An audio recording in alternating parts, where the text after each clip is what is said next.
다시 한번 고백합시다. 내 모든 삶의 행동 주 안에 주님 안에 있네. 나의 숨쉬는 순간들도 내 모든 삶의 걸음 주 안에 내 길도 주 안에 나의 숨쉬는 순간들도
주의 말씀이 계시니 지극히 높으신 주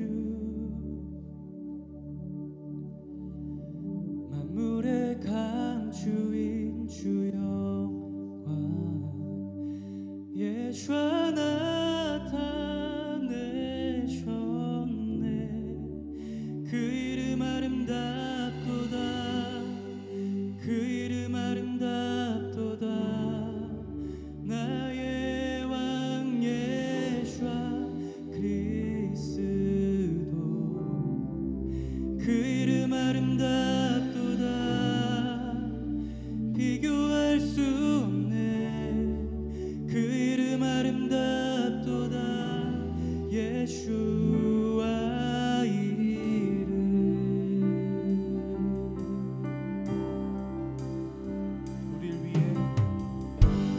우릴 위해 오신 주이네. 하나님 나라 임했네. 내 죄보다 크신 그 사랑 무엇도 끊지 못. 그 이름 경이롭도다. 그 이름 경이롭도다. 그 이름 경이롭도다. 나의 왕 예수와 그리스도 그 이름 경이롭도다. 비교할 수 없네. 그 이름 경이롭도다. 예수와 이름 그 이름 경이롭도다. 예수와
예수와 이름 안에 능력으로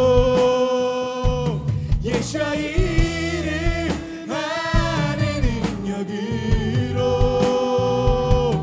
예수와 이름 안에 능력으로 묶인 자들 다 끊어지네 다 끊어지네 예수와 이름 안에 능력으로 예수와 이름 안에 능력으로 예수와 이름 안에 능력으로 예수와 이름 안에 예수와 이름 안에 능력으로 묶인 것들 끊어지네 다 끊어지네 주의 군대 일어나 주의 군대 일어나 주의 군대 일어나 묶인 자들을 자유케 할 것입니다 묶인 자들 자유케 하네 자유케 하네 주의 군대 일어나 주의 군대 일어나 주의 군대 일어나 묶인 자들 자유케 하네 예수와 이름 안에 예수와 이름 안에 능력으로 할렐루야 예수와 이름에 능력이 있습니다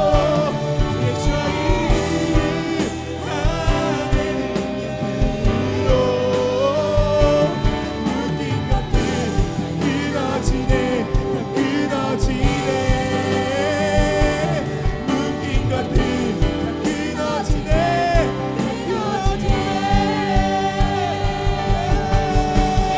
것들 다 끊어지네 예수와 이름에 능력이 있습니다 모든 묶인 것들이 주여 주님 이름으로 예수와 이름 안에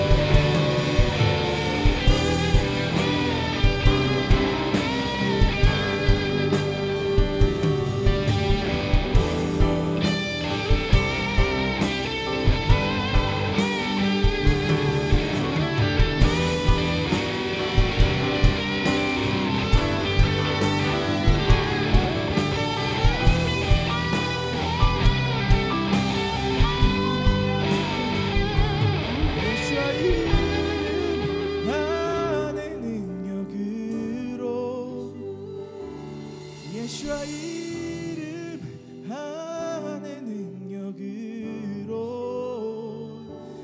예수와 이름 안에 능력으로 묶인 것들 다 끊어지네 다 끊어지네 묶인 것들 다 끊어지네 다 끊어지네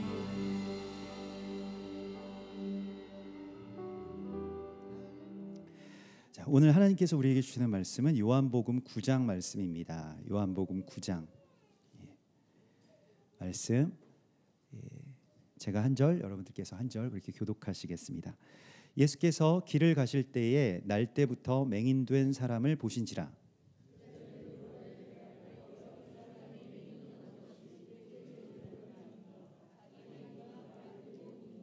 예수께서 대답하시되 이 사람이나 그 부모의 죄로 인한 것이 아니라 그에게서 하나님이 하시는 일을 나타내고자 하심이라.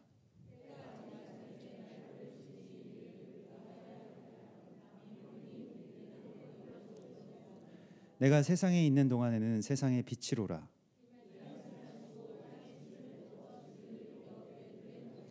이르시되 실로암 못에 가서 씻으라 하시니 실로암은 번역하면 보냄을 받았다는 뜻이라. 이에 가서 씻고 밝은 눈으로 왔더라.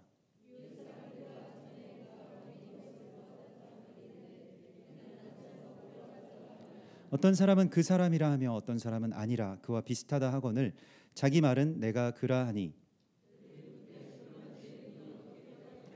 대답하되 예수라 하는 그 사람이 진흙을 이겨 내 눈에 바르고 나더러 실로암에 가서 씻으라 하기에 가서 씻었더니 보게 되었노라.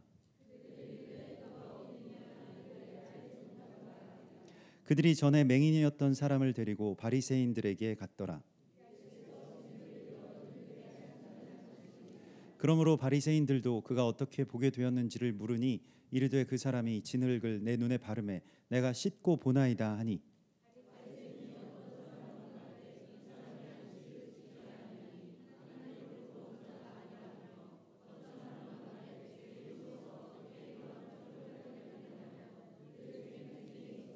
이에 맹인되었던 자에게 다시 묻되 그 사람이 내 눈을 뜨게 하였으니 너는 그를 어떠한 사람이라 하느냐 대답하되 선지자니이다 하니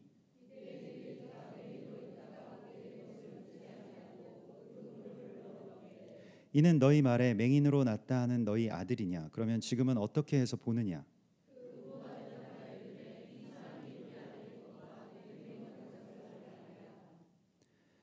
그러나 지금 어떻게 해서 보는지 또는 누가 그 눈을 뜨게 하였는지 우리는 알지 못하나이다. 그에게 물어보소서. 그가 장성하였으니 자기 일을 말하리이다.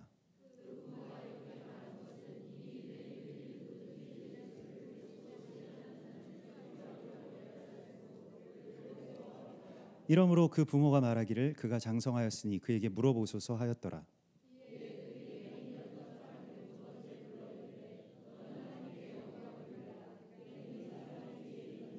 대답하되 그가 죄인인지 내가 알지 못하나 한 가지 아는 것은 내가 맹인으로 있다가 지금 보는 그것이니이다.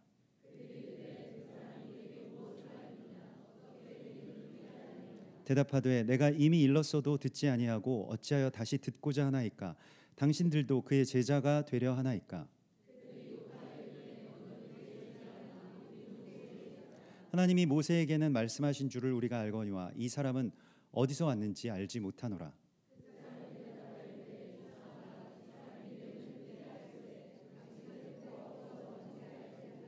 하나님이 죄인의 말을 듣지 아니하시고 경건하여 그의 뜻대로 행하는 자의 말은 들으시는 줄을 우리가 아나이다.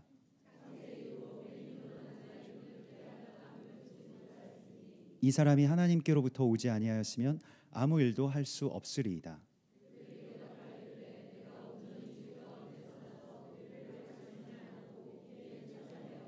예수께서 그들이 그 사람을 쫓아냈다 하는 말을 들으셨더니 그를 만나사 이르시되 내가 인자를 믿느냐?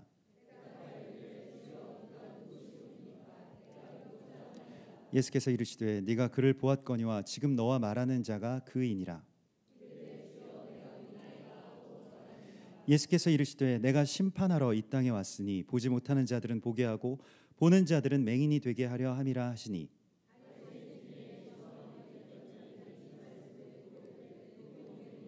다 함께 예수께서 이르시되 너희가 맹인 되었더라면 죄가 없으려니와 본다고 하니 너희 죄가 그대로 있느니라. 아멘. 우리 그 요한복음 9장에서 만나게 되는 이 실로암 맹인 사건 여러분들 뭐 잘 아시는 내용이고 또 결말일 것입니다만은 요한복음은 그냥 단순히 이 이야기를 날 때부터 소경된 자가 치유받은 어떤 치유 사역의 일종으로 그렇게 말씀하고 있지 않습니다. 이것은 굉장히 어떤 창조의 시간부터 지금까지 우리에게 주님께서 주시고자 하는 그 빛의 이야기를 담고 있고요. 많은 어떤 상징적인 그 내용들이 이 안에 담겨져 있습니다. 그래서 요한복음은 다른 복음서와는 조금 결이 다르죠. 그래서 조금 상징적인 것들이 이제 많이 있고 마치 어떤 그 예술 작품을 우리가 볼 때마다 깊이가 있고 또 새로운 어떤 그런 메시지나 또 새로운 각도로 볼 수 있게 되는 것과 같은 그러한 역할을 복음서에서 하고 있습니다. 단순한 어떤 사건으로서가 아니라 이것은 우리에게 주시는 어떤 굉장히 여러 가지의 메시지들을 담고 있다라고 하는 것을 우리가 알아야 되는데, 그래서 오늘 이 맹인을 치유해 주신, 날 때부터 소경된 자를 치유해 주신 예수와의 이 이야기는 우리가 잘 알고 있는 바이지만 또한 우리가 오늘 이 말씀을 통해서 새롭게 하나님께서 우리에게 무언가를 보여주시고자 싶은 그러한 뜻이 있다는 것을 우리가 알아야 됩니다. 그래서 주님께 항상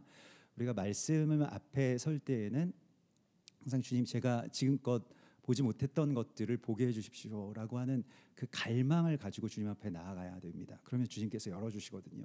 근데 그게 우리에게는 어떻게 보면 문제죠. 왜냐하면 우리는 그냥 우리의 눈으로 모든 것을 다 볼 수 있다라고 생각하면서 지금껏 수십 년을 살아온 바로 그 날 때부터 소경된 장본인들과 같기 때문에 그렇습니다. 사실 이 헬라어 말로 소경이라고 하는 말, 맹인이라고 하는 말을 튀플로스라고 하는데요.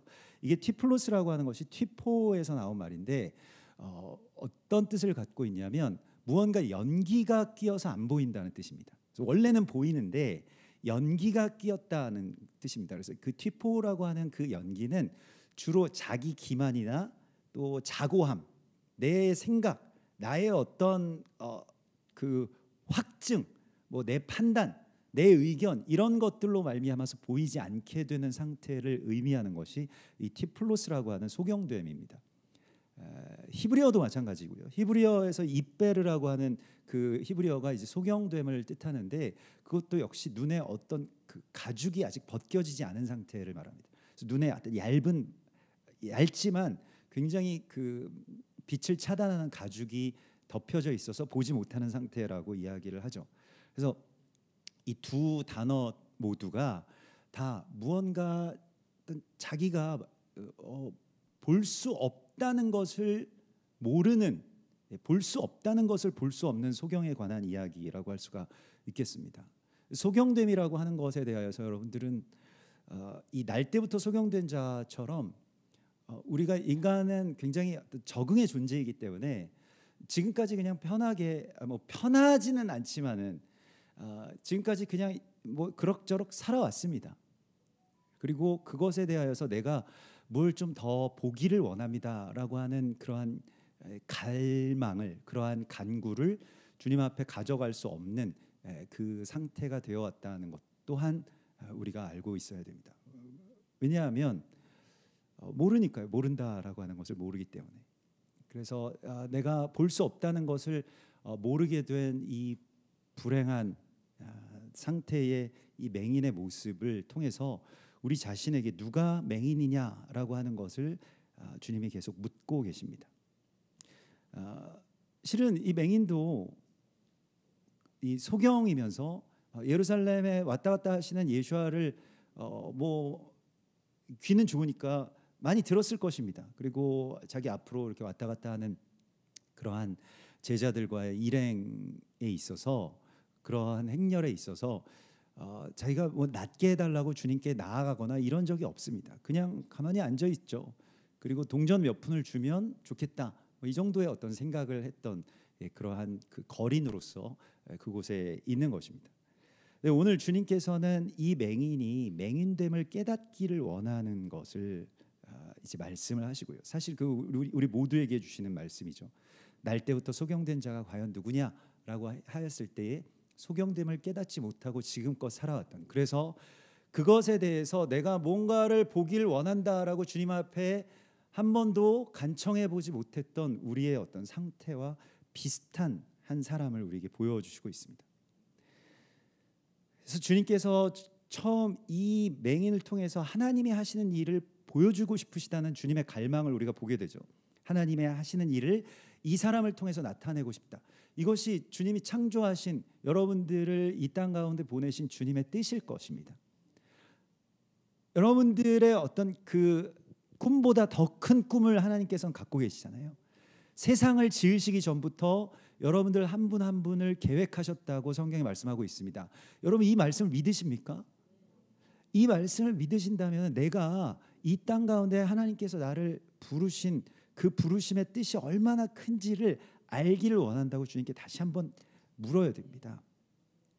우리는 어떤 면에서는 그런 것과는 상관없이 무언가를 보고 또 무언가를 더 깊이 있게 주님의 뜻을 따르는 것과는 상관없이 그냥 내 손에 이게 들려진 어떤 깡통에 동전이 조금 더 들어오게 해달라라고 하는 이 기도에서 멈추어 있는지도 모르겠습니다.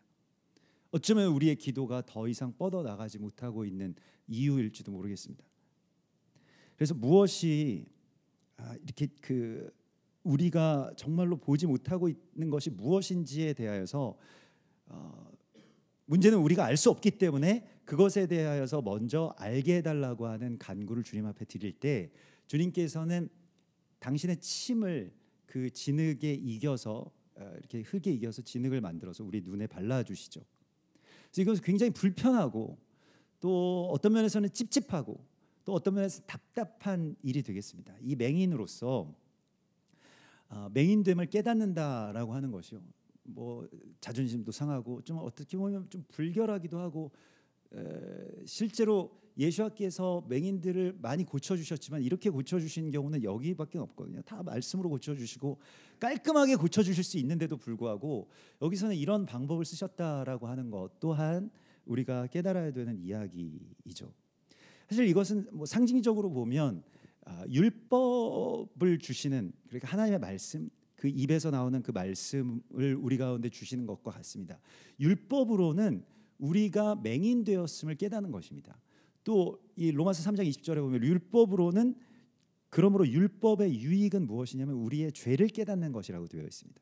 우리가 보지 못한다라고 하는 것에 대해서 깨달을 수 있다면 그 율법이 얼마나 귀한 것입니까? 율법이 없이는 우리가 죄를 깨닫지 못하고 율법이라고 하는 것이 마치 진흙처럼 내 눈에 덕지덕지 발라져 있는 것에 대하여서 그러면 그것을 이제 우리가 율법으로서는 구원을 얻을 수는 없지만은 율법의 역할이 있다는 것입니다. 내가 무엇을 보지 못하고 있다라고 하는 것에 대한 자각이죠.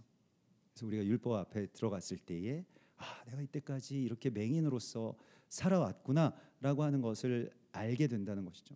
그래서 그것을 씻으라고 보내시는 주님의 말씀을 우리가 이게 이제 실로암이라고 하는 그 연못의 이름을 통해서 알게 되는 것이고요. 사실 우리가 이 땅 가운데서 살아갈 때 그래서 기본적으로 가져야 될 자세가 이 소경됨에 대한 자각입니다. 근데 그 자각을 할 수 없는 것이 또한 우리에게 있어서 현실이기 때문에 지금까지 우리가 이렇게 살아왔기 때문에 내가 소경이 되었고 내가 아직 무언가를 배워야 되고 무언가를 더 알아야 되고 무언가를 더 깨달아야 될 것이 있다라고 하는 것에 대하여서 우리가 아직까지 그걸 다 알지 못하고 있는 상태라고 하는 것을 문제는 우리가 모른다는 데에 있습니다. 그래서 주님께 우리가 간구해야 될 것이 무엇이냐면 이것입니다. 기본적으로 내가 모든 것에 대하여서 다 답을 갖고 있는 어른이 되기보다는 항상 무엇에 대해서든지 질문을 갖고 있는 아이가 되게 해달라고 주님께 기도해야 됩니다. 우리가 노화가 계속해서 아주 급속도로 진행이 되고 있고 저도 나이를 먹는다라고 하는 것에 대해서 감각이 없다가 이렇게 그 노안이 오면서부터 그게 생겼거든요. 눈이 잘 안 보이니까 책을 보기가 어려워지니까 안경을 쓰지 않으면은 잘 안 보이고 처음에는 그래도 조금씩 이렇게 뒤로 물러나면 보이다가 나중에 점점 더 뒤로 물러나야 보이더라고요. 그래서 지금도 사실은 잘은 안 보이는데 또 안경을 쓰면 돋보기를 쓰면 이게 제 눈이 안 보이실 것 같아가지고 제가 눈이 포인트인데 눈이 안 보이는 것 같아가지고 눈과 눈으로 이렇게 대화할 수가 없을 것 같아가지고 잘 안 쓰게 되는데 그러면서 눈이 먼다라고 하는 것에 대해서 점점 무언가를 볼 수 없게 된다라고 하는 것에 대해서 그때도 굉장히 좀 이제 조금 더 있으면 이 속도로 가다가는 책을 몇 년 안에 진짜 어떻게 읽어야 되나 이런 생각이 들더라고요. 기본적인 어떤 활자들을 뭐 그러면서 이제는 좀 멀리서 보고 전체적인 것을 보라는 그런 주님의 말씀으로 받아들이십시오. 이 노안에 대하여서 뭐 그런 글을 제가 그때 그 당시에 읽게 돼가지고 감사했었는데 이제 우리가 항상 기도할 때에 하나님 저는 질문을 가진 사람으로 끝까지 그렇게 가게 해주십시오라고 기도하십시오. 이게 답이 있으면 힘들어져요. 주변의 사람들이 너무 내가 답을 가지고 있고 그걸 계속 주장하기 시작하면 질문이 있으면 얼마나 좋습니까? 항상 묻고 곁에 있는 분들한테 묻고 이거 어떻게 생각하면 좋을까, 또 어떤 것입니까?라고 하는 것을 뭐 이 나이에 무슨 뭐 그런 것과는 상관없이 이렇게 묻게 되는 것이 얼마나 멋있습니까? 그래서 그런 어른들이 참 멋있는데 우리 교회의 어른들을 보면 대부분 모르겠습니다. 모든 어른들이 다 그럴 것 같지는 않은데 질문이 많이 갖고 계세요. 질문을 갖고 계신 어른들이어서 참 멋있는 것 같습니다. 그래서 이렇게 대화를 하다 보면 막 일방적으로 막 뭘 이렇게 가르치시지 않으시고 항상 뭐에 대해서 호기심이 있으시고 질문을 하시죠. 그래서 조금 다르다 이분들은. 그래서 우리 교회에서 이렇게 같이 하나님께서 이렇게 동역하라고 보내셨나 보다라고 하는 그런 생각을 하고 참 멋있게 생각되고 나도 저렇게 늙었으면 좋겠다 이런 생각을 하거든요. 답이 있으신 분들은 연세가 많으시지 않는데도 답이 있으신 분들은 되게 힘들어요. 예. 이게 뭔가 이렇게 질문을 갖고 계시지 않은 분들은 대화가 아니라 뭔가 일방적인 어떤 강의를 하는데, 저는 강의를 어려서부터 되게 별로 안 좋아해가지고 강의 시간에 빠져나가고 싶고 일단 강의가 시작된다 싶으면 도망가고 싶은 생각이 먼저 들기 때문에 서로 대화하고 질문하고 묻고 어떤지, 또 그러한 어떤 생각들을 또 나와는 좀 다른 어떤 생각들이라고 할지라도 관심을 기울이고 또 거기에서 또 내가 깨달을 것이 있으면 깨닫고, 이게 얼마나 멋집니까? 근데 그런 것이 실은 잘 되지 않는다는 것이죠. 정말로 하나님께서 우리를 일깨워 주시지 않으면 잘 되지 않는다는 것이죠. 그래서 주님께서는 우리를 계속해서 우리의 눈에 진흙을 바르셔서 우리를 자각하게 하십니다. 소경됨을 자각하게 하시는데요. 사실은 주님께서 이 땅에 오신 이유 심판하시기 위해서 오셨다. 우리가 오늘 39절의 말씀을 보면 예수께서 이렇게 말씀하십니다. 내가 심판하러 이 세상에 왔으니 보지 못하는 자들은 보게 하고 보는 자들은 맹인이 되게 하려 하심이라. 주님의 심판을 우리가 받게 되면 우리가 본다라고 하는 자들에게는 보지 못함을 알게 되게 하신다는 것입니다. 누가 맹인이냐, 우리가 맹인이냐라고 하는 것에 대해서 깨닫게 되는 것이 주님의 심판이라고 말씀을 하세요. 그걸 여러분들이 깨달으신다면 그러면 볼 수가 있게 된다는 것입니다. 이것이 이 실로암 맹인 사건의 어떤 역설입니다. 그래서 사실은 맹인을 치유해 주셨다라고 하는 것은 굉장히 짧게 끝납니다. 그냥 앞에서 몇 절에서 그냥 5절 정도에서 끝나는데, 오늘 이 요한복음 그 이후에 우리가 길게 읽은 이 본문에서 8절에 보면 어떤 소경을 만나게 되냐면 이게 경험의 소경을 만나게 됩니다. 이게 경험이라고 하는 것이 우리가 무엇에 대하여서 소경되는 것에 어찌 보면 첫 번째라고도 할 수가 있겠는데, 내가 경험한 것이 전부라고 믿게 되는 것이죠. 그럼 나머지의 것들을 다 볼 수가 없게 됩니다. 내 경험이 전부야라고 생각하는, 예수와의 고향 마을처럼 되어버린 상태죠. 그래서 오늘 8절에 보면 이웃 사람들과 전에 그가 거린인 것을 보았던 사람들이 이르되 이는 앉아서 구걸하던 사람 아니냐. 우리 경험에 비추어 봤을 때 이 사람은 그냥 소경이고 이 사람은 뭐 그런 역사가 일어날 만한 사람이 아니지 않느냐. 이게 꼭 예수와의 고향 마을처럼 경험이라고 하는 것이 우리에게 어떤 시간에서는 굉장히 버려야 될 것이 됩니다. 우리에게 이 좀 씻어내야 될 진흙 같은 역할을 한다는 것을 잘 아셔야 됩니다. 그래서 이스라엘에 대해서 저도 뭐 하나님께서 이거 깨달으시게 해주시고 원리맨에 대해서 깨닫게 해주신 것이 있어서 전에 어떤 뭐 예전에 이렇게 예전에 부교육자로 사역했던 분과 뭐 그런 목사님과 이렇게 대화를 뭐 이런저런 대화를 하는데, 그분 이게 경험이 굉장히 많으시고 뭐 결국에는 요지는 이게 받아들일 수가 없는데 계속 그 말씀의 끝마다 내가 안 해본 게 뭐가 있겠습니까? 뭐 이런 말씀이에요. 사역도 다 해보고 뭐 선교도 나가보고 뭐 선교 단체에서 훈련도 받아보고, 실은 뭐 저보다도 사역의 어떤 경험들이 굉장히 풍성하세요. 그래서 내가 뭐 다 해봤는데 뭐 그냥 저냥 그렇게 되어버리셨더라고요. 경험이라고 하는 것이 물론 때로는 우리에게 필요한 것이고 좋고 유익한 것이기도 하지만 씻어내 버려야 될 때가 있습니다. 주님께서는 우리에게 있어서, 여러분들도 뭐 교회에 여러 경험들이 있으시고 사역의 경험들도 많으신 분들도 이 중에서는 여러분들이실 것입니다. 그러나 그런 경험들을 이제는 주님께서 가서 씻어라라고 하실 때에 그 실로암에서 씻을 수 있어야 된다는 것입니다. 또 그 다음 절에 보면 9절에 보면 의견의 소경을 보게 되는데요. 이것은 다른 사람들이 그래서 뭐라고 하느냐, 주로 대세나 여론을 따르는 것입니다. 사람들이 좋대, 아니면 사람들이 그러는데 그거 좀 뭐가 안 좋대라고 하는 것이죠. 그 9절에 보면 어떤 사람은 그 사람이라 하며 어떤 사람은 아니라고 하고 막 여러 사람들의 어떤 의견이나 말에 끌려다니는 삶이 있죠. 근데 우리가 거기에서 자유롭지가 못합니다. 내가 내 주관이 있다라고 생각하고, 사실은 내가 주관이 센 것도 문제인데 모르겠습니다. 저만 느끼는 건지는 모르겠습니다만 주관이 굉장히 세신 분들 있잖아요. 그런 분들이 또 가만히 보면 팔랑귀이신 분들이 많으세요. 예. 또 굉장히 센 것 같은데 그 센 게 사실은 누구 얘기를 들은 거예요. 막 이렇게. 예.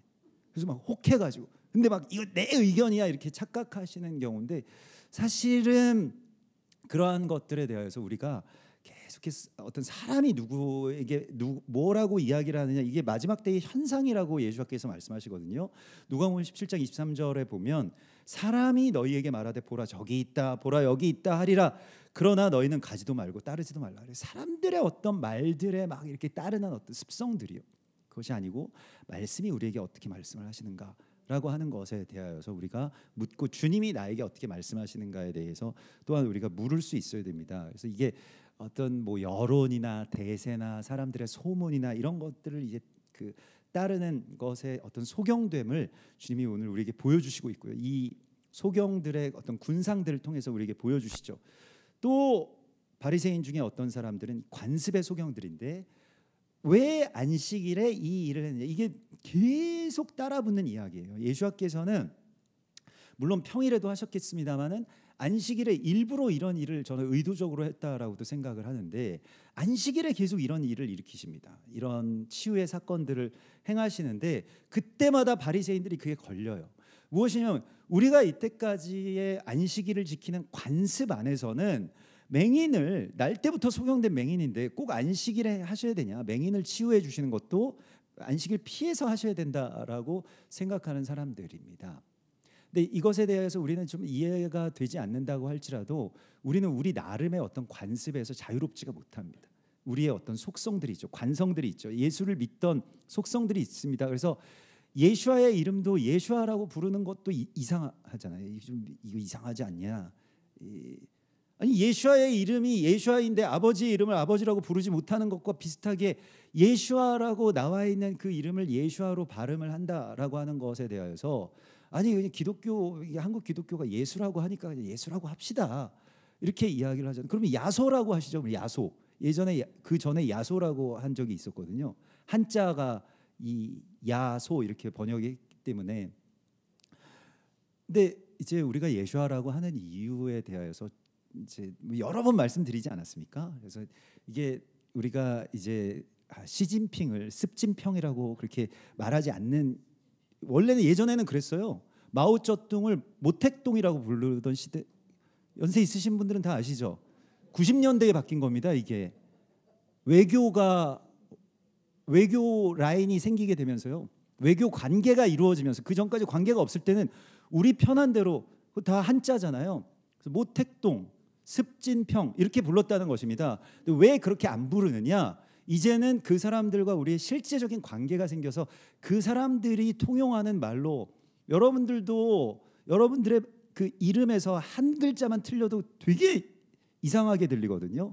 저도 늘 말씀드리잖아요. 강대위라고 하는 걸 잘 안 믿으셔가지고 강대우, 뭐 강다이 뭐 이렇게 부르시는 분들이 가끔씩 계시거든요.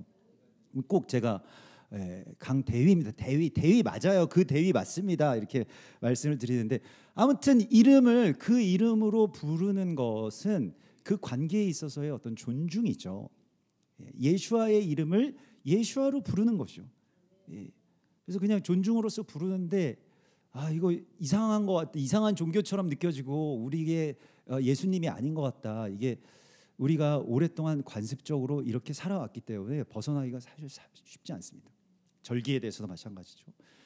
성경에 나와 있는 이 여호와의 절기 대신 2000년 동안 기독교는 이상한 이방 종교, 우리 종교도 아니에요. 이방의 무슨 이상한 뭐 그런 태양신 종교 미트라교라고 하는 그 교회 절기들을 다 가져다가 그걸로 여호와의 절기를 대체해 왔습니다. 그래서 그거는 그냥 교회사를 조금만 봐도 그냥 책 조금만 봐도 알 수 있는 이야기고요. 성경에서도 어디에도 나와 있지 않은 날들을 가장 큰 절기들로 이렇게 맞바꾸어 버렸죠. 크리스마스 같은 게 대표적이죠. 크리스마스 성경에 나와 있지 않습니다.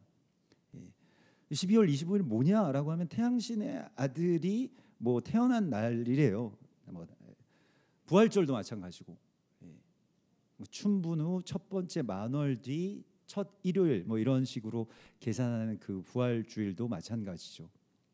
이게 그 태양신 말고 이제 거기에서는 이제 다산의 여신인 뭐 그런 그 아세라의 탄생일이라고 또 그렇게 알려져 있습니다. 근데 그 날을 기독교가 기념하고 있다고, 그 날을 절기로 바꿔서 지키고 있다고, 이건 굉장히 잘못된 거 아닙니까? 그냥 일반적으로도요. 그러면 여호와의 절기는 무엇이냐라고 했을 때 여호와의 절기는 뭐 유대교처럼 유대교의 절기를 가져오자 하는 것이 아니고, 여호와의 절기라고 하는 것은 예수와께서 이 땅 가운데 오시는 그 길입니다. 그 길을 여는 것이고요. 예수와께서 십자가에 못 박혀 죽으시고 또 그 이전에 이스라엘 백성들이 유월절에 출애굽했죠. 그게 다 유월절에 있었던 사건입니다. 근데 과거에 한번 성취된 그 사건을 오늘 나의 삶으로 가져오는 것이 절기입니다. 그냥 이건 과거의 일이니까 그냥 끝난 일이야 이것이 아니고, 십자가의 사건이 오늘 나의 삶 가운데, 올해 나의 삶 가운데 일어나는 것이 유월절의 절기에 우리가 들어가는 것이죠. 그렇기 때문에 절기에는 항상 주님을 기념하는 것입니다. 그 기념은 주님을 사랑하는 것이고요. 또 앞으로 오실 메시아가 먼 미래의 일처럼 느껴지고, 아직은 우리가 생각하기에 지구의 어떤 종말의 끝 지점까지는 다다르지 않은 것 같아요. 제가 생각할 때도 오늘 당장 오실 것 같지는 뭐 오셔도 되지만 안 오실 것이라고 모르겠습니다. 저는 좀 그렇게 생각하는 경향이 있는데, 그렇지만은 그 미래에 오실 메시아의 이야기가 오늘 나의 이야기가 되는 것, 이것이 이제 절기를 우리가 지키는 이유입니다. 절기에 들어가는 이유이고요. 유대인처럼 안 지켜도 됩니다. 절기 뭐 유대인들이 먹는 음식, 뭐 유대인들이 하는 뭐 기도문 이런 거 안 하셔도 되지만은, 그러나 그 절기에 우리가 깨어 있고 절기 때마다 주님께서 역사하신 것에 대하여서 우리가 알고 그 말씀과 나의 삶의 시간이 이제 연결되는 그 날을 다른 것으로 변개한다라고 하는 것은, 그럼 그 날에 하나님께서 우리가 2000년 동안 지켜왔으니까 태양신의 날에 하나님의 역사를 일으키시겠습니까? 저는 그렇지 않다고 생각합니다.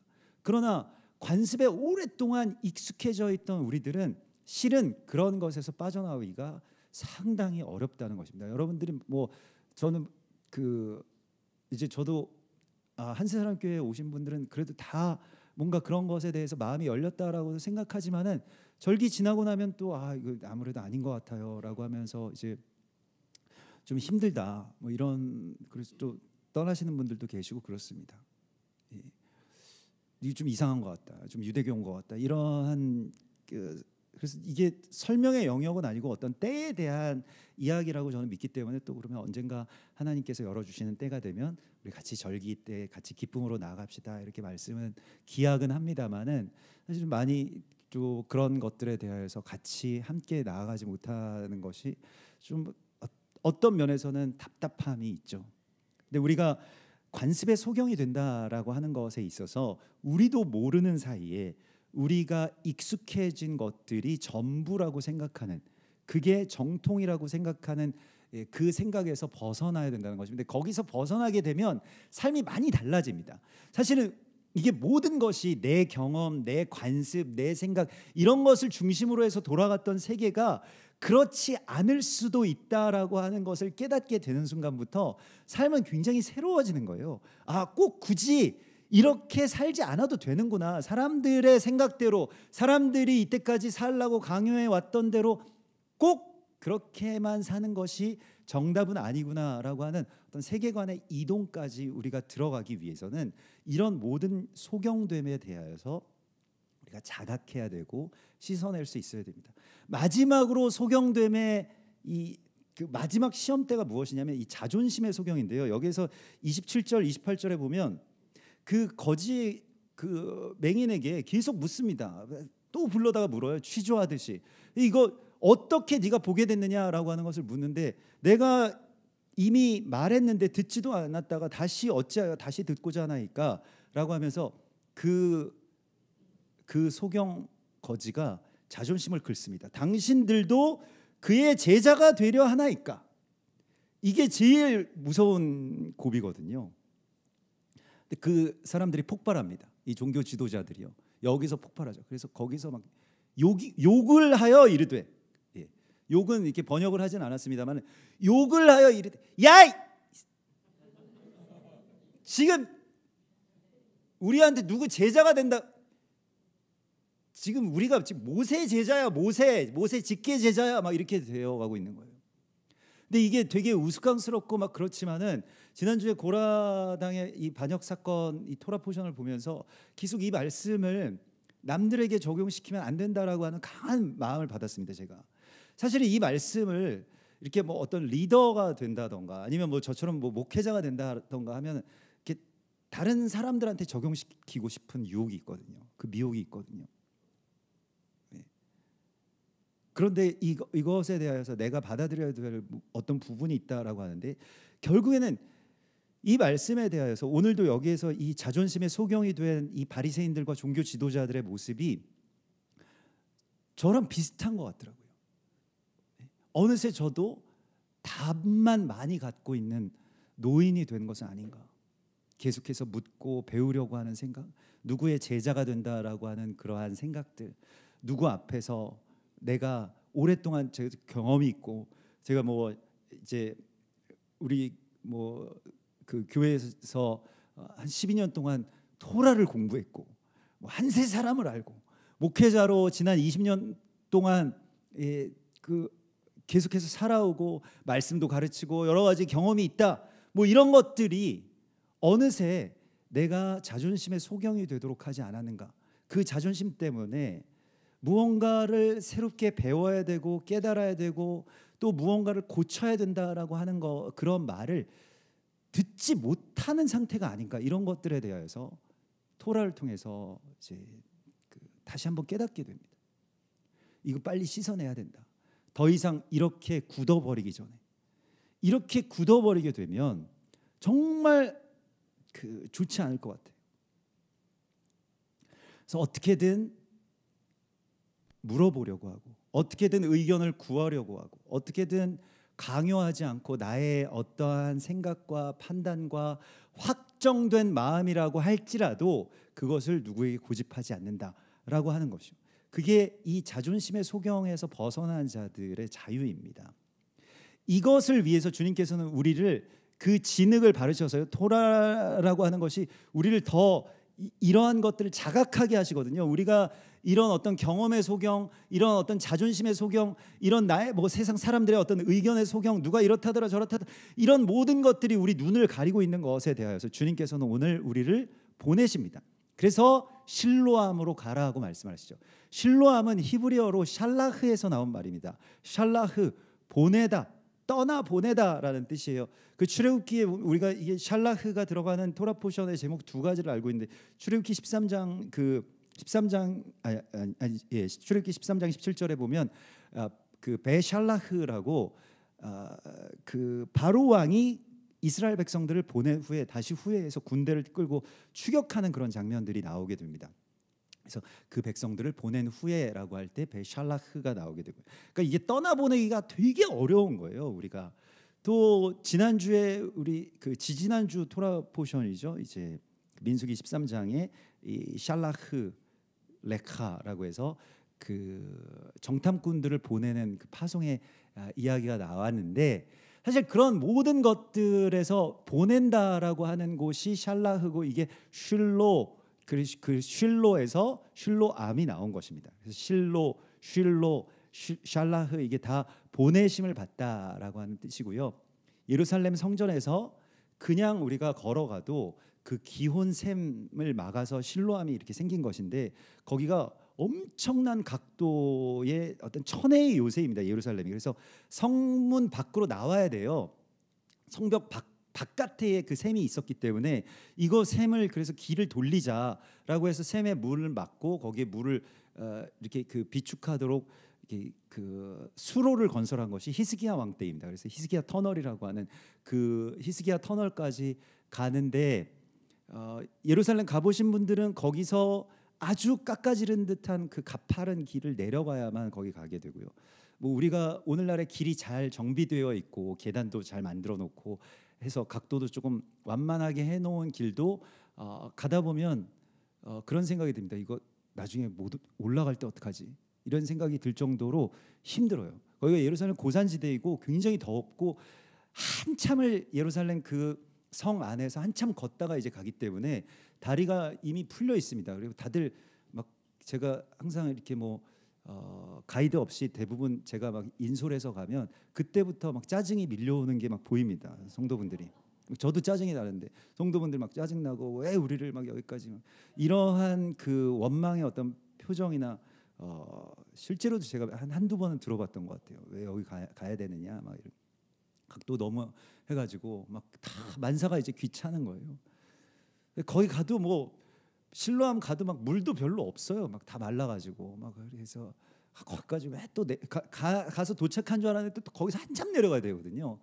그리고 막 깎아지른 듯한 그런 곳은 예루살렘처럼 화려하지도 않고 거기 앞에 이제 그 기드론 골짜기 그쪽은 또 아랍 지역이라 가지고 막 지저분하고 막 그렇습니다. 거기까지 내려가면 좀 위험하지 않을까 막 별별 생각이 다 들어요. 그래서 예전에는 그 원망을 한번 제가 이제 그래도 좀 미연에 방지해야 되지 해가지고 차를 그리고 가지고 거기 내려가면서 기다렸다가 태워가지고 올라오면 좋겠다라고 하는데 막 차가 이제 퍼진다고 하죠. 막 기아가 터지고 막 그래가지고요. 그래서 한참 고생했던 그런 곳입니다. 근데 맹인으로서 진흙을 바르고 거기에 내려가려면 정말 1시간 이상 걸렸을 거예요. 더듬어서 내려가려면 맹인뿐만이 아니라 우리가 다 내리막길이 되게 위험한데 맹인으로서 거기를 막 더듬더듬 찾아서 실로암까지 내려가는 것은요. 그냥 성전에서 구걸하던 그 자기 익숙한 길에서 떠나는 것입니다. 근데 예수님이라면 충분히 예수아라면 충분히 눈을 먼저 보여주시고 실로암 가서 한번 씻고 와 이렇게 말씀하실 수도 있잖아요.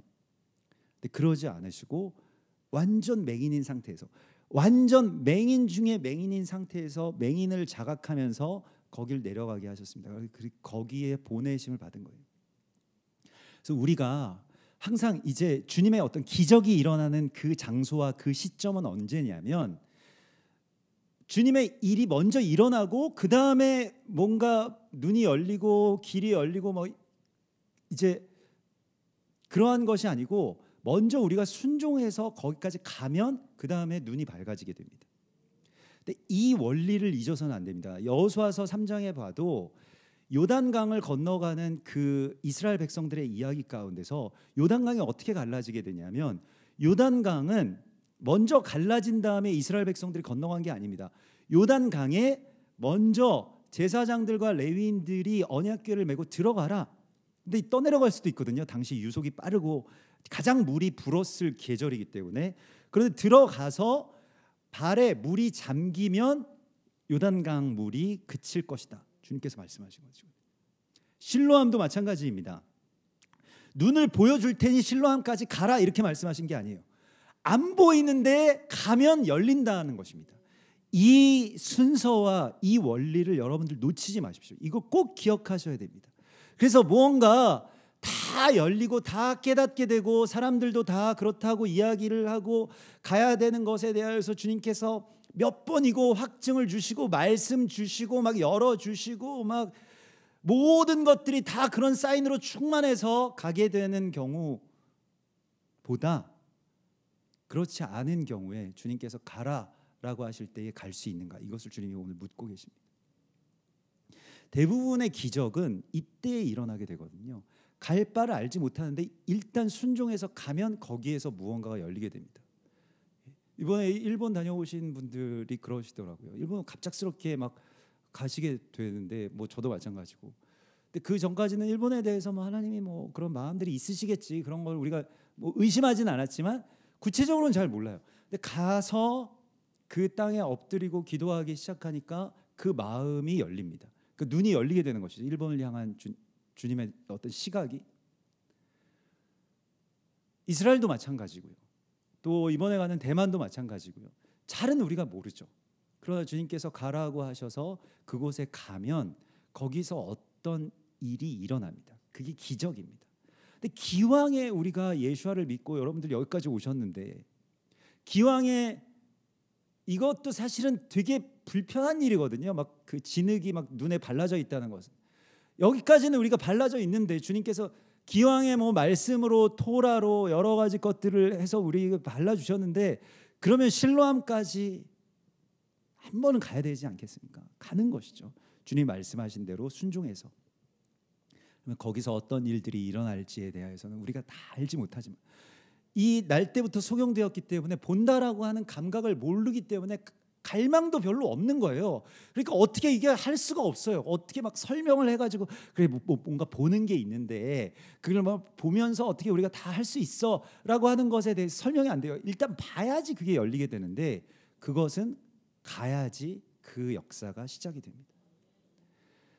그래서 여러분들에게 있어서의 실로암이 뭐 오늘 이곳이었을 수도 있고요, 또 앞으로 주님께서 보내시는 곳일 수도 있습니다.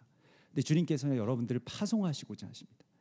지금 이 시기가 실로암의 시기인 거예요. 샬라흐의 시기입니다. 이 여름 7월 한 달 동안이 정탐꾼들이 항상 보내심을 받는 때입니다. 우리가 정탐꾼으로서. 근데 우리 눈이 아직 열리지 않았잖아요. 그곳의 아름다움, 그 땅을 향하신 하나님의 마음, 이런 거 아직 없잖아요. 그렇기 때문에 우리가 나는 뭐 못하고 귀찮고 아니면 바쁘고 다른 모든 것들이 우리에게 아주 가득 차 있어서 실로암까지 갈 수 없는 그 상태가 지금 이 맹인 거지 한 사람을 제외한 주변에 있었던 모든 맹인들의 어떤 현실이고 우리의 현실이라는 것입니다. 그러나 우리에게는 아직까지 더 열려야 될 눈이 있다고 말씀을 하십니다. 주님이 보여주시고자 싶으신 것이 있다고 말씀을 하세요.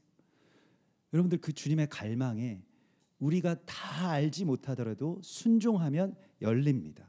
이것이 주님의 기적이고, 모든 기적은 이때부터 시작되는 거예요. 갈 바를 알지 못하지만 가는 것을 통해서 하나님이 역사하십니다. 그래서 오늘 주님께서 여러분들을 이 실로암으로 보내주셨고요, 또 앞으로 이곳에서 또한 주님께서 여러분들을 파송하실 것입니다. 샬라흐, 그 실로암으로 가라. 가나안 땅으로 가서 그 땅의 아름다움을 바라보라. 대만 땅으로 가서, 대만 뭐 우리랑 무슨 상관이 있습니까? 저랑 무슨 상관이 있어요? 그래서 저도 계속 기도했어요. 그래서 가라고 하셔가지고 또 저는 저만 이렇게 살짝 갔다 오면 되는 게 아니고 성도분들이랑 같이 가야 되는데 부담감이 굉장히 심한 거예요. 같이 가는 게 맞나? 이분들을 우리가 다 함께, 또 우리의 자녀들과 함께 가는 것이 맞나? 여러 번 계속 생각하는데 또 스트레스도 되지만은 주님께서 가라고 하신 것에 대하여서 우리가 같이 순종할 때 하나님께서 주신 큰 역사가 일어날 것이라고 주님 말씀을 하십니다. 사실 대만이라고 하는 나라는 중국을 품을 수 있는 가장 최고의 나라죠. 그러한 교두보가 되고요. 또 이미 세계를 품고 있죠. 대만이라고 하는 나라, 굉장히 작은 나라고 우리랑 역사적으로 좀 비슷한 그러한 느낌이 있고 현실적으로도 되게 비슷합니다. 그래서 세계적인 기업들, 뭐 엔비디아든 무슨 뭐 여러 뭐 IT 기업들, 세계적인 기업들 다 그곳에 있고요. 굉장히 국제적이면서 또 중국이랑 어떤 관계를 앞으로 세워 나갈 것이냐가 굉장히 불안하고 또 굉장히 아주 화가 나 있는 어떤 그런 분열이 들어와 있는 그런 나라죠. 우리랑 너무너무 비슷한데 하나님께서는 대만과 함께 우리가 연합해서 이스라엘을 향해서 나아가기를 원하신다고 말씀을 하시고 있습니다. 중국을 품고 세계를 향해서 나아가는데 우리의 귀한 동역자들이죠. 일본도 마찬가지고요. 그래서 우리가 지금 이 여름에 주님께서 우리를 파송하시고 우리 자녀들을 지금 파송하시는 이 시간 가운데 기도해야 될 것은 눈이 열리게 해달라고 기도하십시오.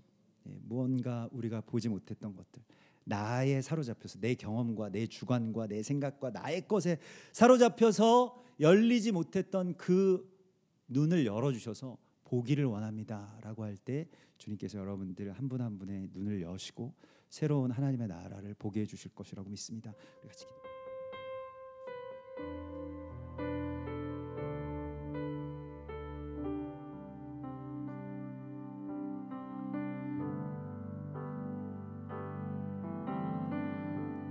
주의 말씀이 계시니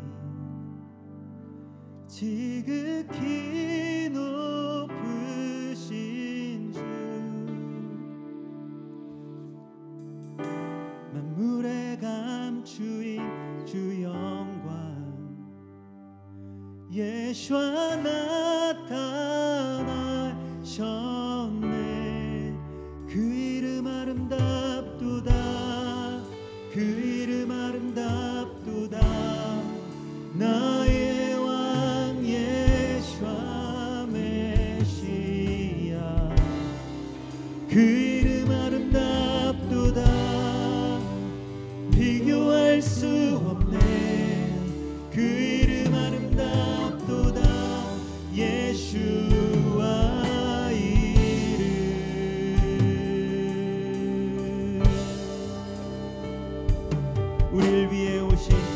우리를 위해 오신 주인의 하나님 나라가 임하셨습니다.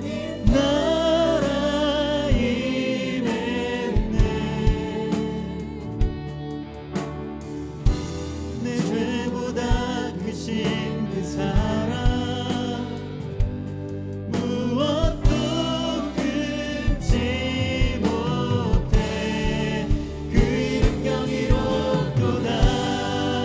그 이름 경이롭도다. 나의 왕 예수와 메시아. 그 이름 경이롭도다. 비교할 수 없네. 그 이름 경이롭도다. 예수와 이름. 그 이름 경이롭도다. 예수와 이름.